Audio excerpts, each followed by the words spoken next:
Bonjour, je suis Denis Amblard, je travaille à la Fédération régionale. À la demande d'Alexandre, je vais me prêter à un exercice inhabituel, à savoir vous donner en quelques minutes des repères sur la notion de réflexivité.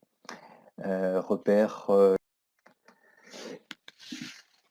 le parcours de formation pédagogique depuis plusieurs années invite les usagers, les moniteurs, les monitrices à développer une pratique réflexive. Il est dit dans les attendus qu'il s'agit de la capacité à porter un regard réflexif sur ce que l'on fait. Peut-être faut-il commencer par là, en se redisant qu'est-ce que l'on entend par cette expression. Avoir porté un regard réflexif consiste à analyser ce que l'on fait.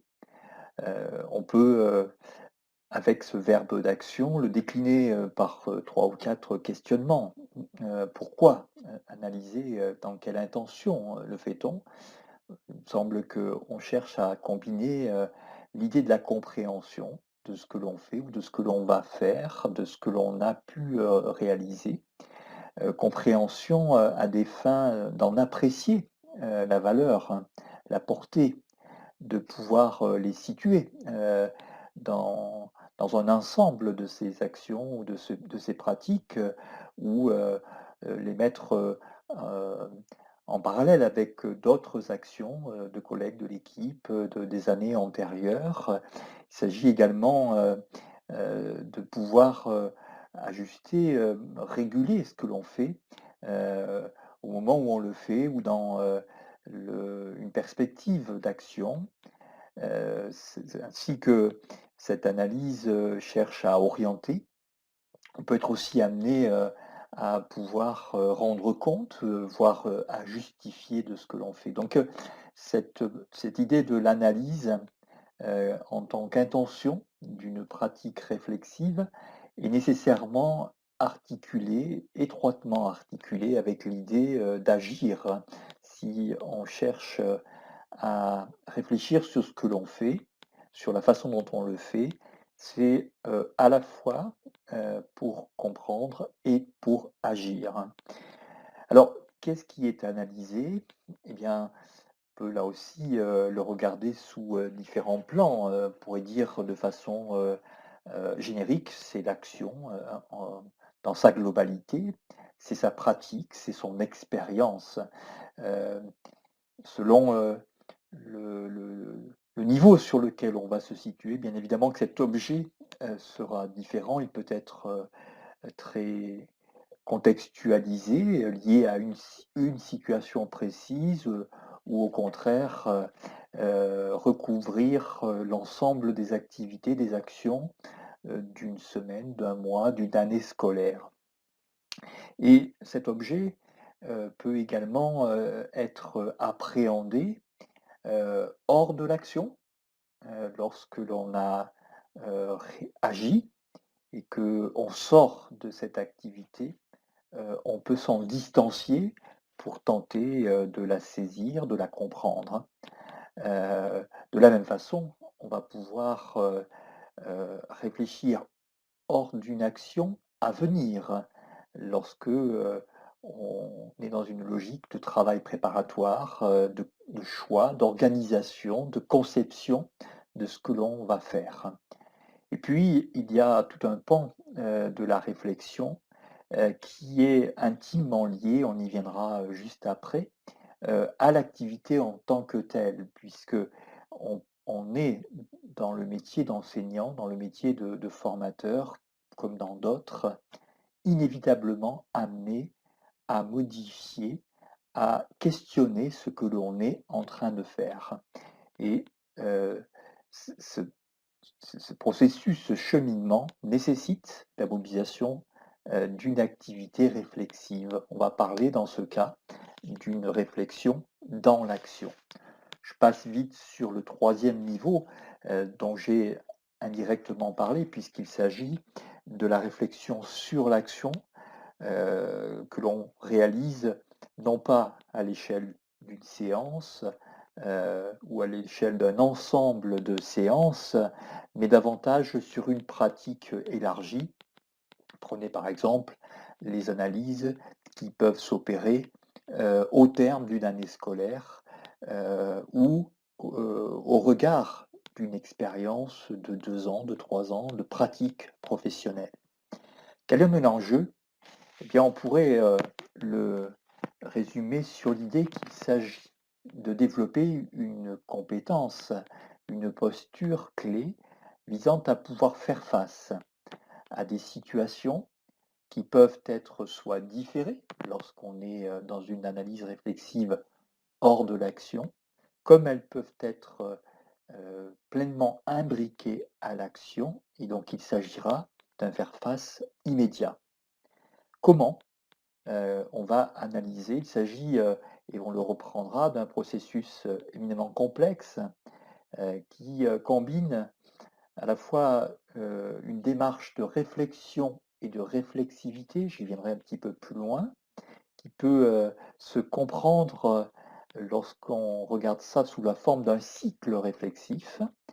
Et c'est également un processus qui combine, associe une démarche, un cheminement d'évaluation. Il n'y a pas de processus de réflexion sans processus d'évaluation. C'est d'ailleurs très souvent lui qui va déclencher et qui va réguler le processus réflexif.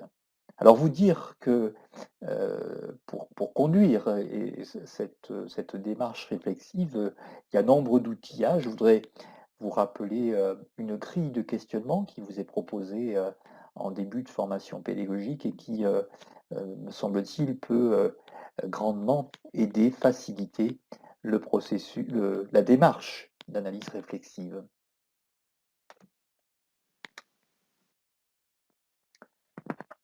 Le premier éclairage que nous venons de proposer permet de première approche de clarification sur les différents niveaux de la réflexion. Peut-être est-il important de rappeler ce postulat visant à considérer l'imbrication extrêmement forte entre deux actes de processus, celui de l'agir et celui du penser. Au point que, comme le propose Philippe Chaubet, quand j'agis, je pense, et quand je pense, j'agis. Cela nous amène également à pouvoir proposer une définition de ce qu'est la réflexion, euh, démarche, processus qui s'intéresse tout particulièrement à l'action, à ce que l'on fait dans une situation, dans un contexte donné, prédéterminé, et qui participe au questionnement, à l'interrogation de ce qui va se passer, si je l'inscris dans une perspective future, dans ce qui s'est passé, dans ce qui aurait pu se passer, dans ce qui aurait dû se passer si j'interroge quelque chose d'effectif, de réalisé. Ici, la réflexion est à imaginer, à concevoir comme un instrument de médiation entre le sujet agissant et l'action dans laquelle il est engagé. Elle est également un objet visant à participer, faciliter les délibérations et les choix. Qu'est-ce que je dois choisir? Quelles sont les différentes possibilités, les différentes façons d'appréhender les choses? Et en définitive, qu'est-ce que je décide de faire ou de ne pas faire? Et c'est également un objet, une démarche, pardon, permettant le traitement de l'expérience à des fins, comme on l'a déjà évoqué et comme on va le reprendre, à des fins de compréhension. Au stade supérieur, la réflexion devient réflexivité lorsque c'est cette réflexion qui devient elle-même un objet de la réflexion. C'est la conscience de la conscience, rappelle Edgar Morin. C'est le processus qui permet de porter une réflexion sur soi-même. C'est aussi une posture qui, visant à se décentrer et à opérer un retour sur ce que l'on fait pour le penser, pour le repenser. Et c'est donc un processus qu'il convient de savoir construire et qu'il convient de savoir gérer.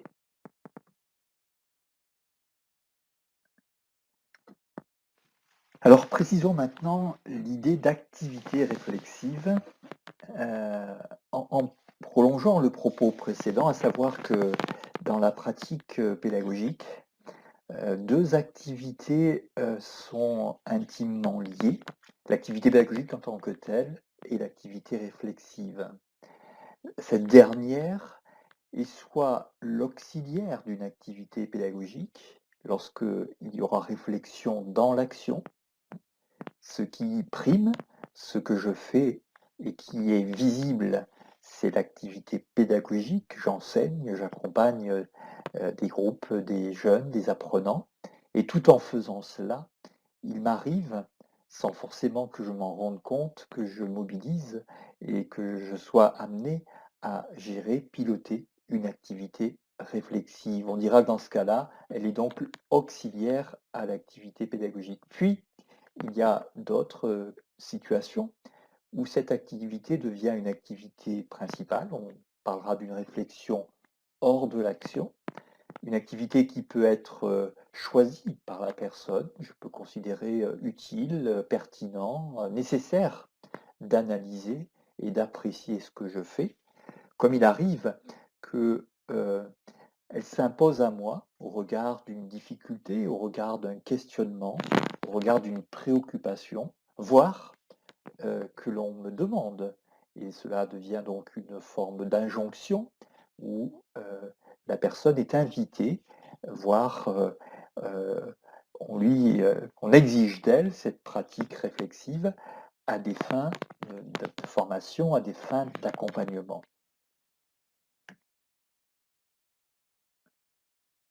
Hors de l'action, lorsque l'activité réflexive est l'activité principale, il s'agit de l'utiliser et de la mobiliser à différentes fins.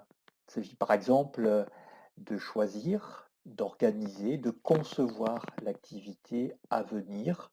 C'est tout ce qui se joue dans le travail de préparation, de conception de l'activité pédagogique, hors de l'action, mais en amont de l'action. A contrario, ou par effet réciproque, l'activité réflexive peut permettre d'analyser une activité qui a été réalisée et une activité réelle, avec essentiellement une intention de compréhension, mais aussi d'évaluation, d'appréciation, de tenter de donner de la valeur à ce que j'ai fait, de régulation, savoir si c'est à refaire, si c'était une activité que je reprendrai prochainement. Est-ce que je la conduirai de la même façon? Est-ce que je changerai radicalement? Est-ce qu'il y aurait un certain nombre d'apports ou d'approches un peu différentes? Ce qui m'amène aussi éventuellement à orienter ou à réorienter l'activité que je conduis dans, dans la suite que je souhaite lui donner, voire, et c'est une autre intention, on y reviendra, d'envisager et de permettre son renouvellement, de pouvoir faire des choses, des démarches, des outils, des façons de pratiquer que je n'ai pas encore eu l'occasion d'utiliser, de mobiliser. Et l'analyse réflexive, l'activité réflexive, me permet de saisir cela, me permet d'envisager des expériences, permet également de questionner ce qui s'est joué dans la conduite de l'activité, ce que certains auteurs nomment le cours d'expérience. L'autre intérêt possible de l'activité réflexive hors de l'action, c'est de chercher à saisir, pardon, et ensuite à analyser ce qui a été fait, tout comme ce qui n'a pas forcément été fait, ce que l'on a oublié de faire, ce que l'on a choisi de ne pas faire, mais aussi et encore de repérer ce que l'on aurait pu entreprendre, faire, et donc là encore, revisiter l'activité à des fins d'un changement, d'une modification. On peut toujours dans cette perspective d'une analyse hors de l'action, tenter de repérer puis d'analyser tout ce qui a été de l'ordre de l'imprévu, de l'événement, voire de l'inédit, des situations auxquelles je n'ai jamais été confronté et sur lesquelles j'ai dû agir, faire face. En somme, il s'agit aussi d'évaluer son efficacité, la valeur de ce que j'ai fait, que l'on peut tenter d'apprécier par comparaison avec ce qui était attendu, avec la définition que je peux avoir ou que je vais me construire de la tâche à réaliser. Il s'agit aussi et enfin de pouvoir petit à petit donner un sens à ce que l'on fait et aussi, et on le reverra dans une autre modalité, dans une autre forme de la pratique réflexive, de construire du sens sur ce que je souhaite entreprendre, ce que je réalise ou ce que l'on me demande de réaliser. Voilà sur l'activité réflexive hors de l'action en tant qu'activité principale. Dans l'action, comme je l'ai déjà indiqué, l'activité pédagogique est auxiliaire d'une autre activité qui, elle, est une activité principale, qui est en l'occurrence la pratique pédagogique. C'est donc une activité dans l'ombre, complètement implicite, dont on perçoit parfois, au moment où on la réalise ou a posteriori, non pas l'activité en tant que telle, son processus, mais davantage les effets ou les non-effets de ce qu'elle a cherché à réaliser. Elle correspond très souvent, dans le fil de l'activité, à des moments de rupture où le sujet doit faire face de façon immédiate, s'adapter, modifier ce qu'il est en train de réaliser. Et là, le processus réflexif va à la fois lui permettre de choisir et de guider son action. Ce qui est en jeu, c'est là encore de comprendre, d'évaluer et d'interpréter la situation. Concrètement, ce qui va être décidé, ce qui va être géré, relève de ce que l'on appelle des gestes d'ajustement. C'est-à-dire tous les gestes, pourrait-on dire, qui sont réalisés par le praticien alors qu'il ne les avait pas forcément prévus en tant que tels. Ils viennent largement alimenter une autre catégorie qu'on appelle les gestes communs, c'est-à-dire ce que l'on fait pratiquement dans toutes les situations pédagogiques.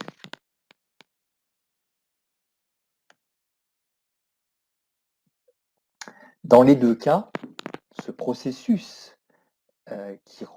qui permet de gérer cette activité réflexive relève d'un inconscient cognitif, ce que j'évoquais précédemment.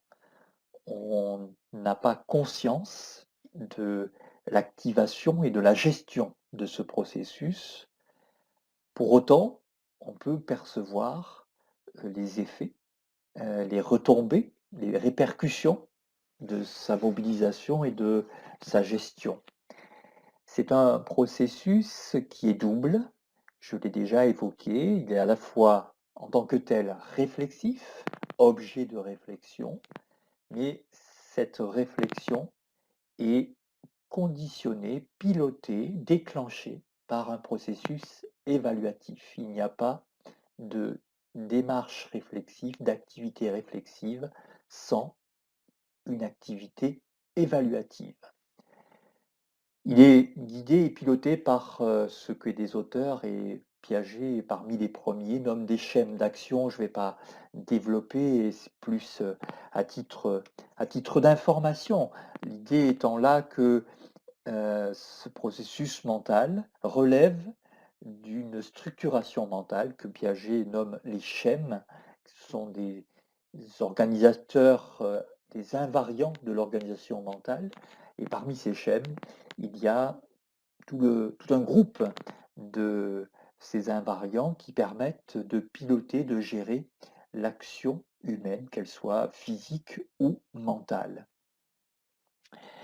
Ces processus et le processus réflexif obéit également à un principe cyclique. On pourra parler d'un cycle réflexif qui a été travaillé par différents auteurs, mais tout particulièrement Philippe Chaubet, qui a identifié 5 principales étapes. Il n'y a pas de processus réflexif sans un élément déclencheur.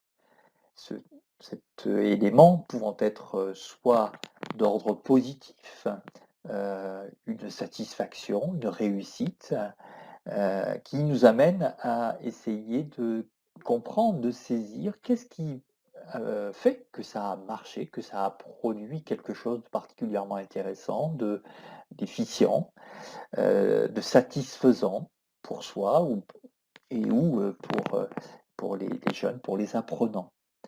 Mais ça peut être aussi le cas inverse. Le déclencheur serait un questionnement, serait une préoccupation, serait une difficulté. L'un ou l'autre, ce qui importe, c'est qu'il n'y a pas de processus réflexif qui, quelque part, démarrerait en soi. De là s'enclenche une deuxième étape, qui est une phase d'observation. La personne qui gère le processus est amenée à saisir des informations qui vont lui permettre d'opérer ensuite l'analyse réflexive.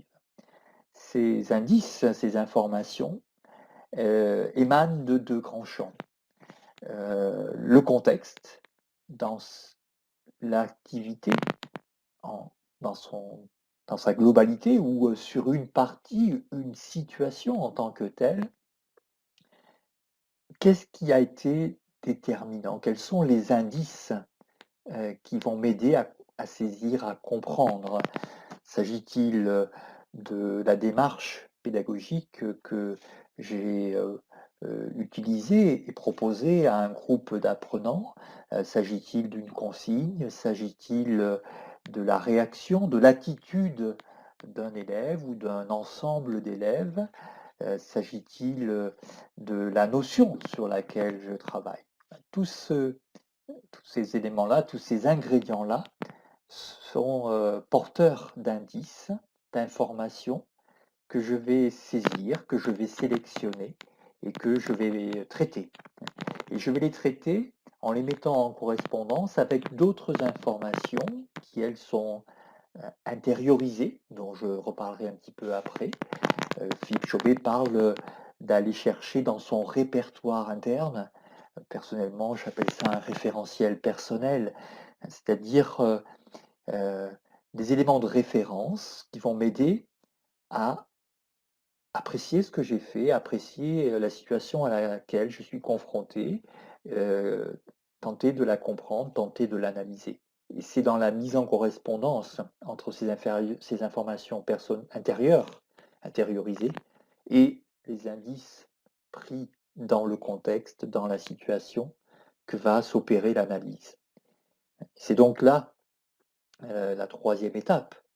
Après avoir observé la situation, je vais tenter de gérer une démarche d'analyse et donc d'établir des liens que je considère pertinents entre les indices pris dans la situation et les éléments qui pour moi sont des références. Cette analyse aboutit à une compréhension nouvelle, différente de la situation, par très souvent une amélioration de la représentation que je pouvais en avoir au départ, un saut qualitatif dans la compréhension, ce qui va m'amener à conclure et à pouvoir statuer sur ce qui s'est passé, sur la valeur de ce que vaut ce qui s'est joué ou de la situation à laquelle j'ai été confronté. Et ça va m'amener également à tester aussi mon raisonnement, ma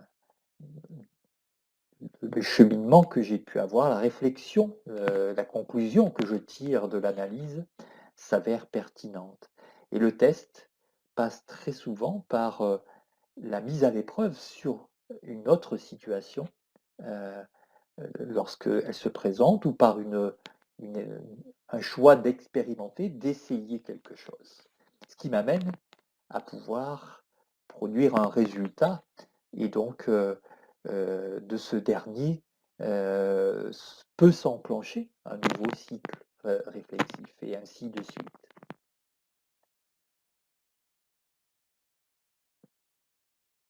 La compréhension de l'activité réflexive et des processus qu'elle engage nous amène à la formulation de 3 remarques qui alimentent et nourrissent l'intention de formation et l'idée du développement de pratiques réflexives, l'idée du développement d'une compétence réflexive, voire d'une posture. La première, c'est la nécessité, l'intérêt, pardon, qu'une réflexion, lorsqu'elle est conduite dans le cheminement que l'on vient de décrire, produit un gain d'apprentissage. On le fait en sachant explicitement ou parfois implicitement que, ce faisant, je vais apprendre quelque chose, un apprentissage d'action, un apprentissage qui peut participer à une meilleure compréhension de théorie, ou voire à rendre les théories peut-être plus pratiques, à les expliciter. Et cela donc constitue un temps particulièrement fécond d'une démarche d'apprentissage. La deuxième remarque est que s'il y a formation, s'il y a apprentissage, il y aura transformation, à la fois du sujet euh, et à la fois également de le monde dans lequel il évolue, les situations dans lesquelles il travaille.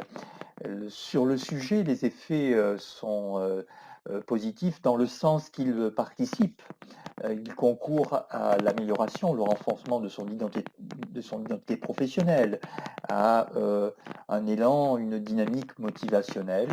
Le faisant régulièrement, en percevant les effets, cela l'invite à le reprendre, l'inscrire régulièrement dans ses actions et d'en percevoir les répercussions.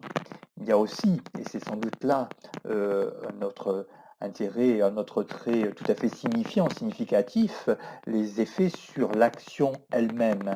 Il s'agit peut-être dans un premier temps de considérer que la démarche réflexive constitue une occasion, une opportunité pour renforcer les bonnes pratiques, questionner les pratiques qui font l'objet de difficultés ou qui ne produisent pas les effets souhaités, escomptés, mais on peut aussi aller plus au-delà, en considérant que l'activité réflexive, les processus réflexifs peuvent être mis au profit d'une visée de renouvellement de la pratique, de l'action, aller vers des situations, des démarches, des outillages, des façons de faire qui ne sont pas forcément celles que je mobilise pour l'instant, qui ne sont pas forcément celles qui sont souhaitées par le contexte, l'institution, l'environnement.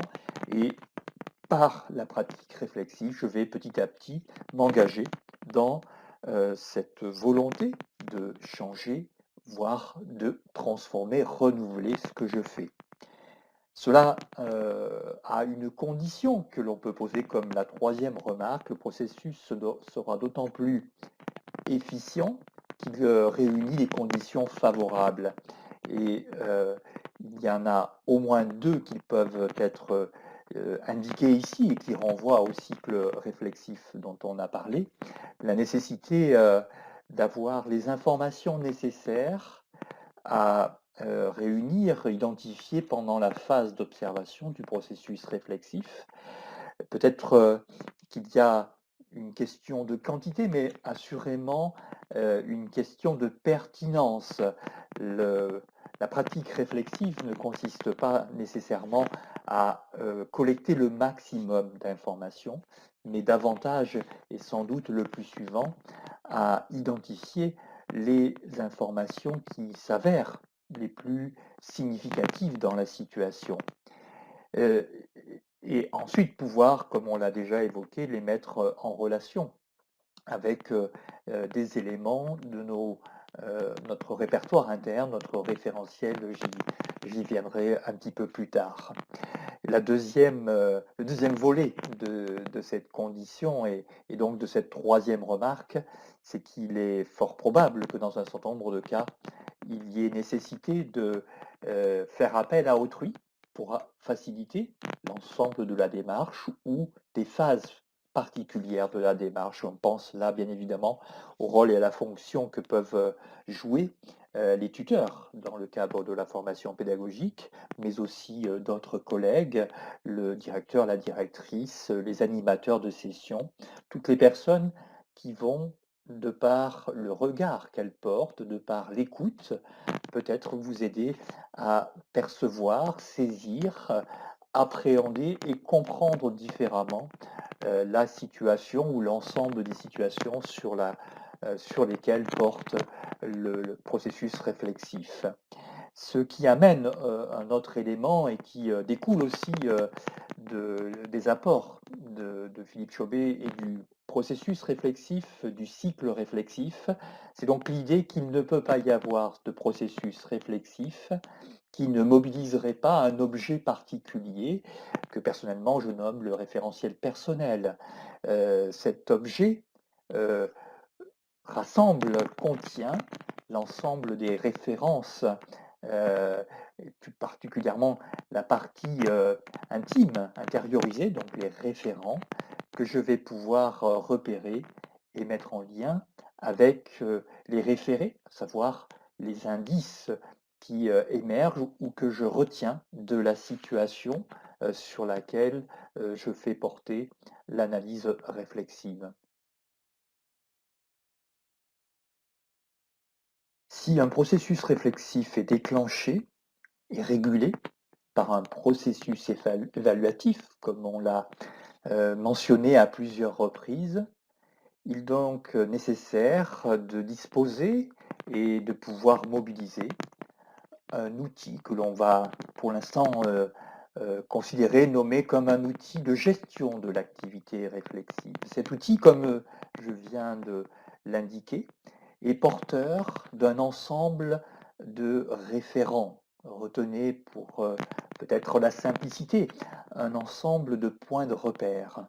Cet ensemble est bien évidemment évolutif, en grande partie lié à chacun, mais aussi influencé, alimenté par le contexte dans lequel on évolue. Savoir qu'il existe, savoir comment on peut le mobiliser et en faire usage participe de mon point de vue d'une amélioration à la fois des démarches et des processus réflexifs à chaque fois que je fais le choix ou que l'on me demande de conduire une activité réflexive, comme cela peut également permettre de prendre davantage conscience de ce qui se joue et de ce que cela produit. Avant de vous donner vraiment quelques repères sur ce qu'est cet outil et comment personnellement j'ai cherché à m'en saisir, à le nommer, à en trouver ses caractéristiques, ses fonctions, peut-être est-il intéressant de vous faire part de 4 champs de questionnement qui peuvent être utiles lorsque j'analyse une partie d'une activité partant de quelque chose qui a été déclencheur, comme on l'a évoqué, un élément de questionnement, une réussite, une satisfaction, un propos d'acteur. Sur quoi je peux fonder le jugement, l'analyse, et quel va être le rôle, la fonction de ces différents points d'appui.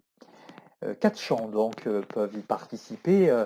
Les 2 premiers renvoient pour l'essentiel à l'acteur qui conduit la démarche, en l'occurrence dans notre cas, le moniteur, le formateur. Les 2 seconds sont davantage centrés sur le contexte dans lequel je réalise et les fonctions que j'assure. Le premier tourne véritablement autour de l'identité professionnelle. Et vous avez sur le tableau de la diapositive un jeu de questionnement qui permet de délimiter et de saisir un petit peu ce que recouvre le champ de l'identité professionnelle. On pourrait dire ce qu'est le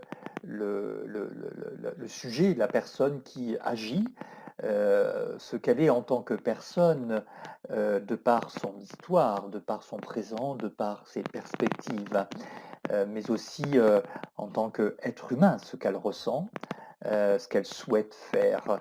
Il y a vraiment donc un champ, un premier questionnement très fort. Comment je me rends présent dans telle ou telle situation et comment j'appréhende cette situation à partir de mon vécu, de mon expérience, de mon parcours, mais aussi selon des intentions, des aspirations, les projets que je peux mettre en priorité et mettre dans une perspective.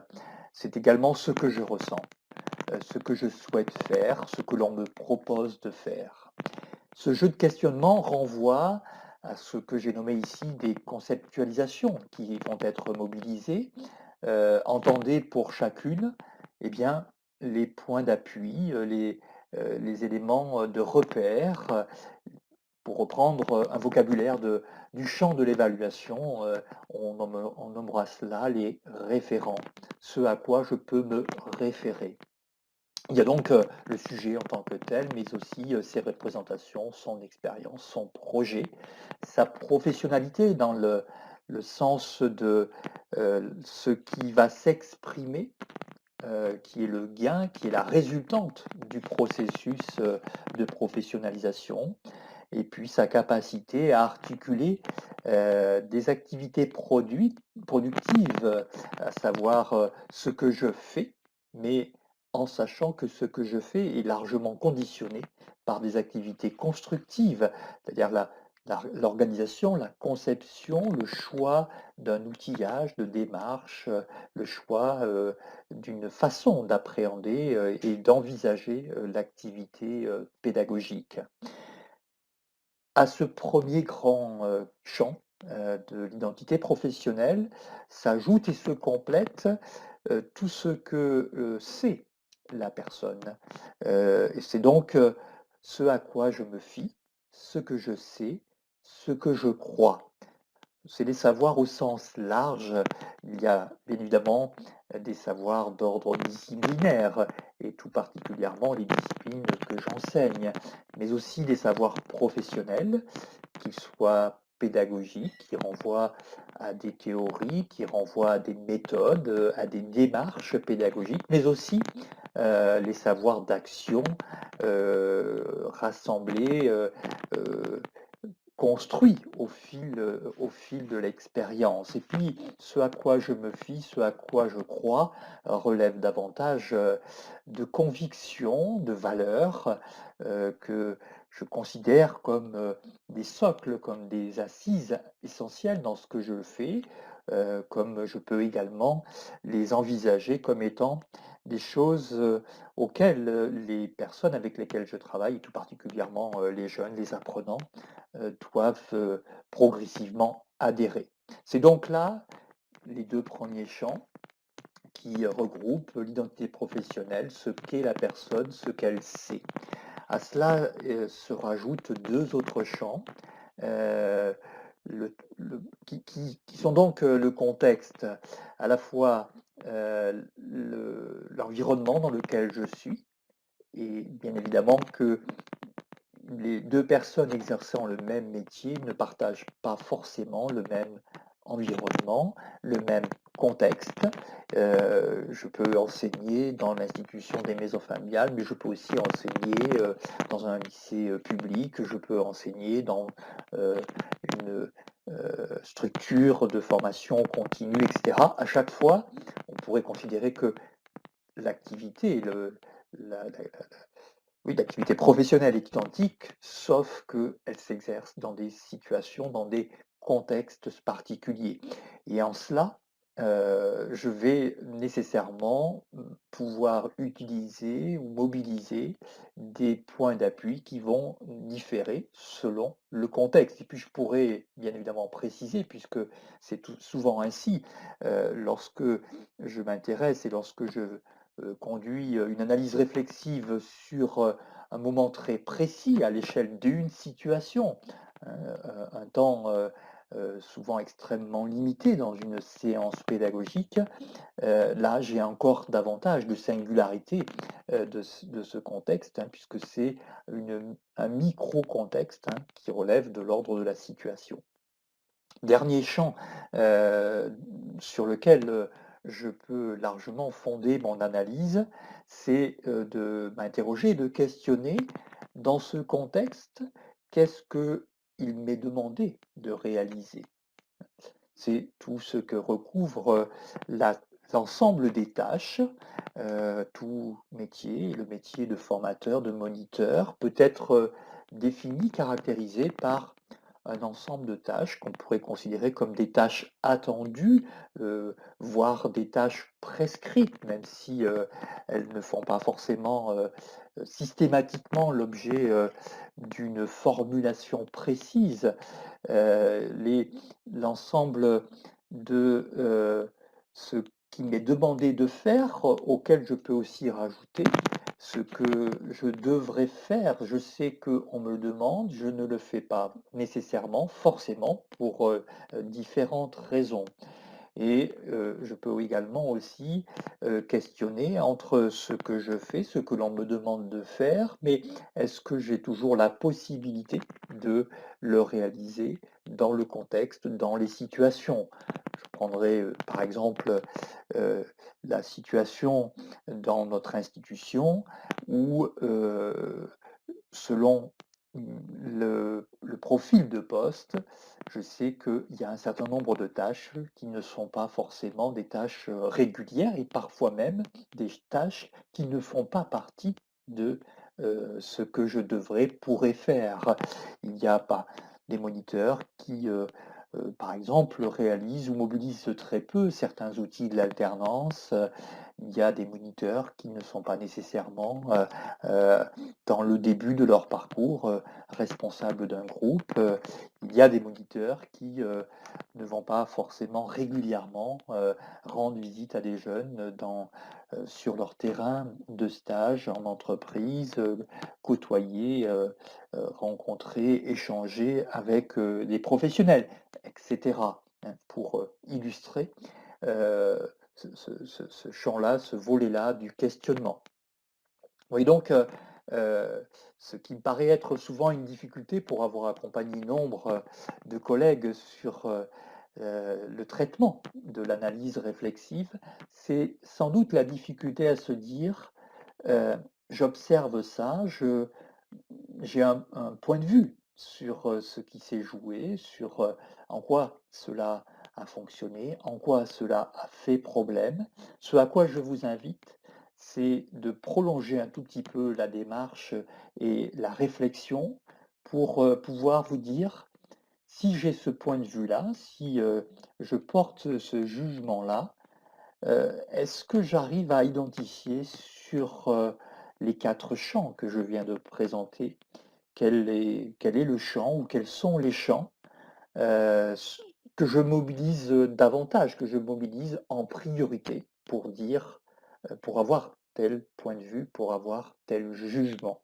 Alors c'est identifier le champ et c'est sans doute tenter d'identifier dans tel ou tel champ quel est le point de repère, quel est euh, le référent ou les référents sur lesquels je prends appui pour pouvoir prononcer mon jugement.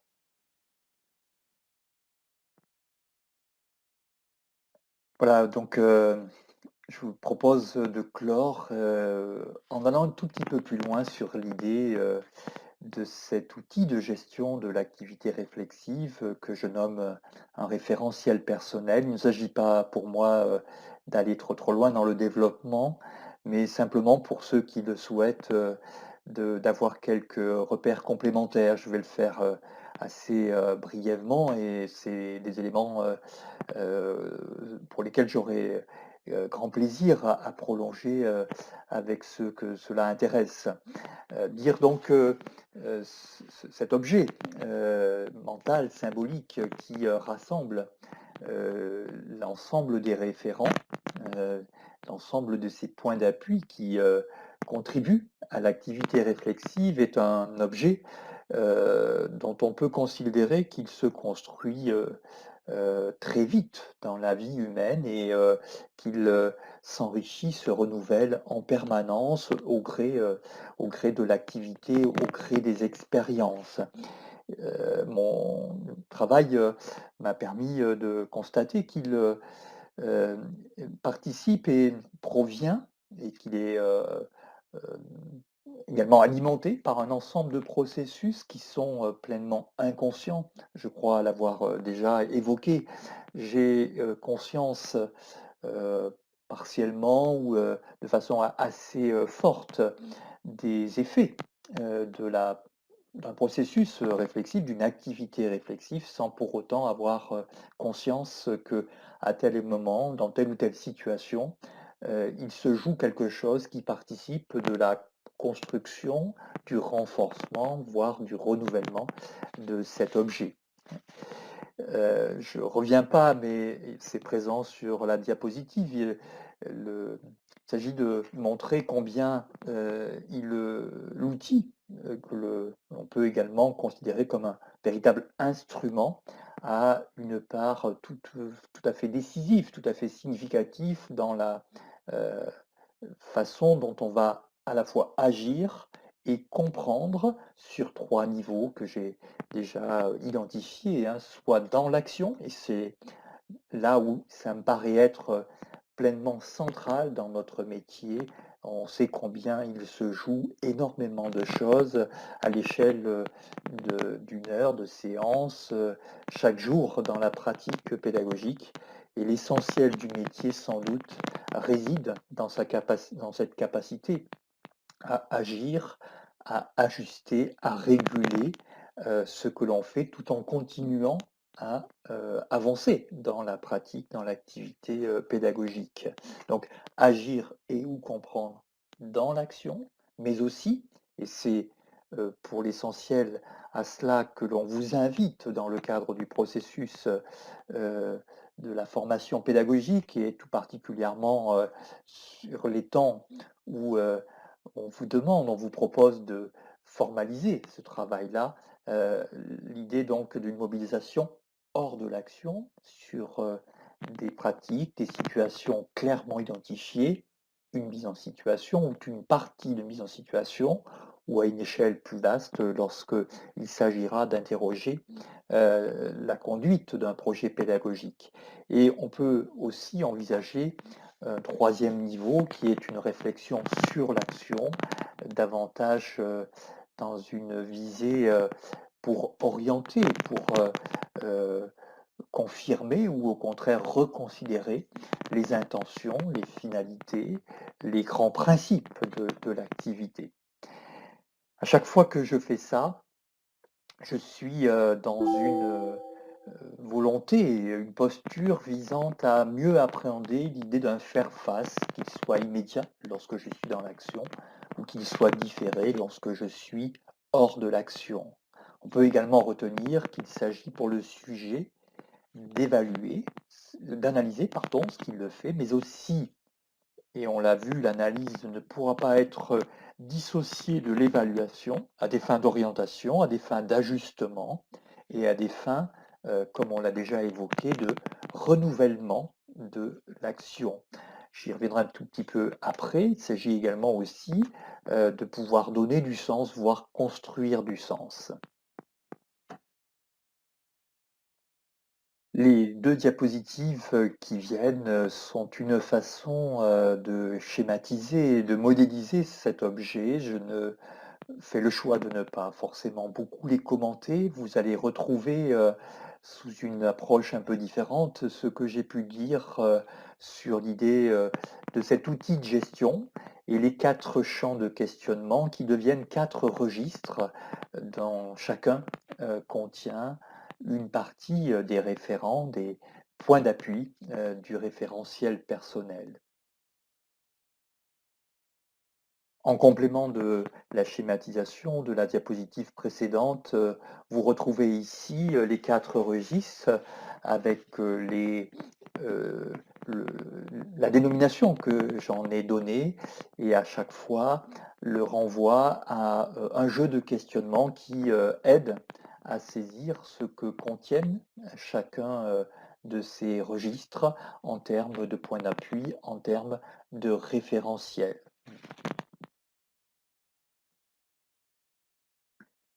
Nous arrivons au terme. J'espère, ne pas avoir été trop long, trop confus dans le propos. L'exercice, comme je le disais dans l'introduction, est loin d'être aisé. Je suis, tout à fait preneur des remarques, des imperfections ou des, confusions dans mon propos et dans, la volonté d'essayer d'expliciter, chacune des diapositives. Je reste bien évidemment, à disposition pour, prolonger, pour, préciser et débattre, avec vous. Comme je l'ai indiqué, il m'était difficile de, proposer ici des exemples. En tous les cas, ce n'est pas le format que j'ai choisi au regard d'une demande, qui est intervenue assez rapidement dans le contexte que tout un chacun connaît. Je me propose ici, sur, ces 2 dernières diapositives, quelques éléments, de synthèse. Le premier, c'est de rappeler que, toute activité réflexive, quel qu'en soit, le niveau, dans, hors ou sur l'action, mobilise un référentiel personnel. Dans l'action, le choix et la gestion, d'un geste d'ajustement va relever d'une activité réflexive qui elle-même mobilise le référentiel personnel de l'agir professionnel. Je Il a, le terme exact tel que, je le définis et je l'emploie. Hem, peut-être, est-ce l'occasion de prolonger un tout petit peu sur, ce qui, vous intéresse. Vous avez, sur cette notion de geste d'ajustement, un élément qui me paraît clé pour, guider votre travail autour, des démarches réflexives. Il s'agit ici de pouvoir repérer, à l'échelle d'une mise en situation, quels sont les gestes d'ajustement, de pouvoir ensuite, en sélectionner un ou 2 ou 3 et de faire ce travail pour, tenter de saisir, de comprendre, qu'est-ce qui sur quoi apporter à la fois le choix de ce geste, pour quelles raisons j'ai été amené à conduire ce geste-là, sur quoi j'ai pris appui pour décider de ce geste et sur quoi j'ai pris appui pour, le gérer, le mettre à l'épreuve du terrain, voire le modifier, le renforcer, l'accentuer. Et vous avez là, un élément qui me paraît être extrêmement guidant dans, la façon de conduire, une démarche réflexive, tout particulièrement lorsqu'il s'agit d'analyser, heu, dans l'action. Le référentiel personnel de l'agir professionnel peut être considéré comme un instrument, véritablement au service d'une professionnalisation continue. Je pense que c'est quelque chose que vous avez, déjà, repéré, quand bien même vous êtes engagé dans un parcours, d'une durée de 2 ans environ. Au terme de ce parcours, il sera difficile de considérer que la professionnalisation est aboutie, hein, et que nous exerçons un métier qui a, parmi, ses nombreuses caractéristiques, celle-ci, visant à, heu, estimer, que le processus, de professionnalisation n'est jamais véritablement abouti qu'il convient au contraire de le considérer comme quelque chose de continu. Instrument de médiation, qui va permettre d'éviter peut-être des situations duales, binaires, entre le sujet, formateur, enseignant, et le sujet apprenant, ou relation, situation duale entre le sujet et ce qu'il fait.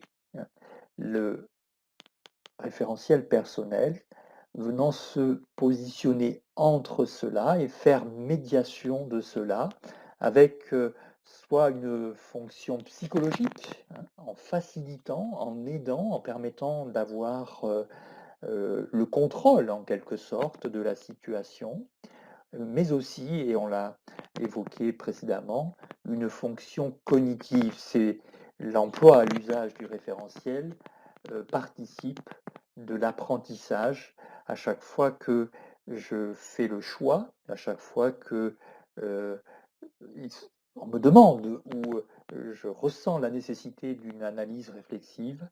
Il me semble tout à fait important, essentiel, que de se rappeler que de cela pourra émerger des apprentissages nouveaux ou des apprentissages, des savoirs renforcés.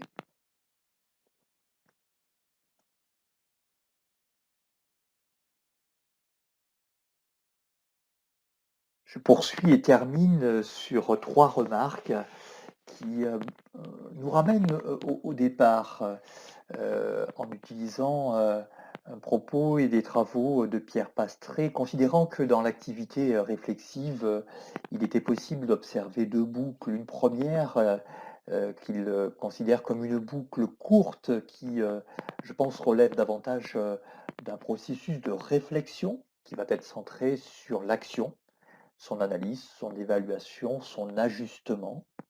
Et la seconde, plus longue, qui, de mon point de vue, s'apparente à la réflexivité centrée sur le sujet. Ce qui me paraît être tout à fait important, et terminerai là-dessus, c'est que dans l'une et l'autre, ce qui est également en jeu, c'est le sens que je donne ou que je cherche à construire à partir de ces boucles réflexives. Dans la première, la boucle courte centrée sur la réflexion, sans doute que ce qui va primer, être privilégié, c'est la possibilité de donner un sens, au sens de la direction justement, savoir où je vais, mais aussi savoir pourquoi j'y vais, quel est l'objectif, quelle est l'intention, la visée de agir de telle et telle façon. On va donc, par cette boucle-là, donner un sens et donner du sens à l'action. Avec la seconde, centrée sur la personne, c'est sans doute le processus qui permettra de pouvoir mieux savoir pour quelles raisons j'exerce tel ou tel métier, pour quelles raisons je cherche à faire en sorte qu'il prenne telle ou telle direction, pour quelles raisons, comment je peux expliciter, préciser le choix de tel ou tel projet, le choix d'accentuer, de m'investir dans telle ou telle démarche auprès de tel ou tel acteur, etc. Donc ce qui va être particulièrement travaillé ici, c'est la construction du sens sur l'action. Je trouve ça tout à fait intéressant puisque il est assez fréquent d'entendre dans le propos, dans les échanges, la nécessité de donner sens à ce que nous faisons, à donner du sens. Eh bien, euh, le travail et le propos que je viens d'avoir avec vous donne aussi là peut-être une perspective un petit peu nouvelle. On donne, on construit du sens par la pratique réflexive et par, comme on l'a dit dès le départ, la capacité à combiner de l'action, de l'agir, avec de la réflexion. Ce qui me paraît être également intéressant et important à rappeler, ce n'est pas proposé sur la diapositive, mais il y aurait une vigilance à avoir et à ne pas tomber dans un travers où il faudrait tout passer au crible de l'analyse réflexive, être constamment, en permanence, à l'affût, euh, comme s'il y avait une injonction à devenir nécessairement, incontournablement réflexif. Je pense que ce serait extrêmement inconfortable, extrêmement pénible, difficile et pas nécessairement très efficient. Je préfère personnellement considérer que ce qui est à développer, comme je l'ai déjà indiqué, c'est l'idée de la construction d'une compétence, être capable d'agir euh, en mobilisant et en conduisant des pratiques réflexives. Et puis, c'est l'idée de développer une posture réflexive. Il s'agit d'être potentiellement réflexif lorsque la situation nous y invite ou lorsque la situation nous le demande, parce qu'on voit bien qu'il y a nécessité de pouvoir faire autrement, d'apporter une réponse, de résoudre une situation.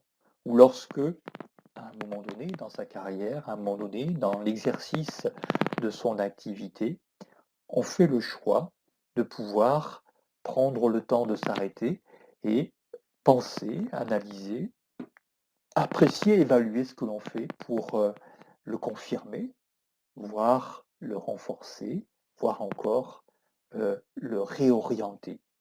Voilà, je vous remercie de l'attention et je reste à votre disposition.